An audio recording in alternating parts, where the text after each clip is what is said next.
కొలియులతో సంధి.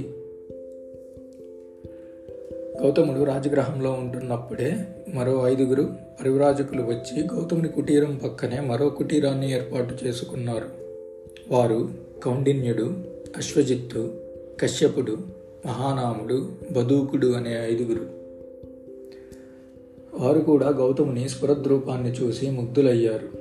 అతడు పరివ్రాజను స్వీకరించడానికి గల కారణం ఏమై ఉంటుందో అని ఆశ్చర్యపోయారు.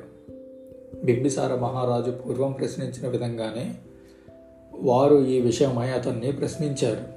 తాను పరివ్రాజను స్వీకరించడానికి ఏ ఏ పరిస్థితులు దారితీశాయో తెలియజెప్పగా వారు, ఇవన్నీ మేము విన్నాము, కానీ మీరు ఇల్లు విడిచి వచ్చేసిన తర్వాత ఇక్కడేమి జరిగిందో మీకు తెలుసా అని వారు ప్రశ్నించారు.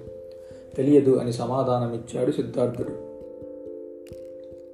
మీరు వచ్చేసిన తరువాత యుద్ధ ప్రయత్నానికి వ్యతిరేకంగా శాక్యుల మధ్య పెద్ద అలజడే రేగింది. కులీయులు మన సోదరులు, ఒక సోదరుడు మరొక సోదరునితో యుద్ధం చేయడం తప్పు.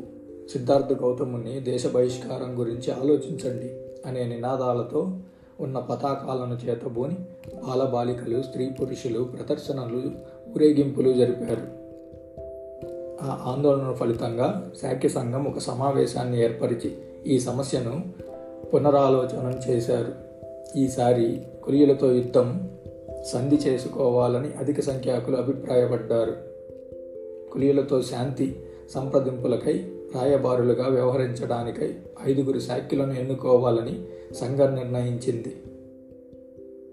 కులీయులు ఇది విన్న మీదట ఎంతో ఆనందించారు.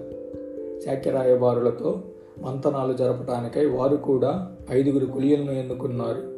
ఉభయపక్ష దూతలు సమావేశమై ఒక శాశ్వత మధ్యవర్తిత్వ సంఘాన్ని, రోహిణీ నది జలాల పంపకంపై వచ్చే తగాదాలని తీర్చడానికి తగిన అధికారంతో స్థాపించాలని, ఇరుపక్షాల వారు ఆ సంఘ నిర్ణయానికి కట్టుబడి ఉండాలని నిర్ణయించారు. ఆ విధంగా భయపెట్టిన యుద్ధం శాంతంగా మారింది.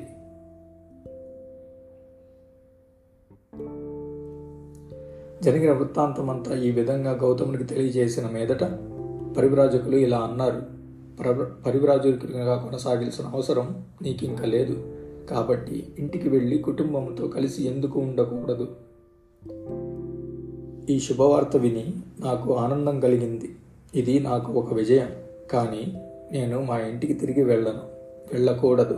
నేను పరివ్రాజకునిగానే కొనసాగాలి అని సిద్ధార్థుడు చెప్పాడు. మీ తదుపరి కార్యక్రమం ఏమిటని గౌతముడు ఆ 5 పరివ్రాజకుల్ని అడుగగా, మేము తపస్సు చేయాలని నిర్ణయించుకున్నామని, నీవు కూడా మాతో కలవరాదా అని వారు అన్నారు. ప్రస్తుతం నేను ముందుగా ఇతర మార్గాలను పరిశీలించవలసి ఉంది అని గౌతముడు చెప్పాడు. ఆపై ఆ 5 పరివ్రాజకులు వెడలిపోయారు.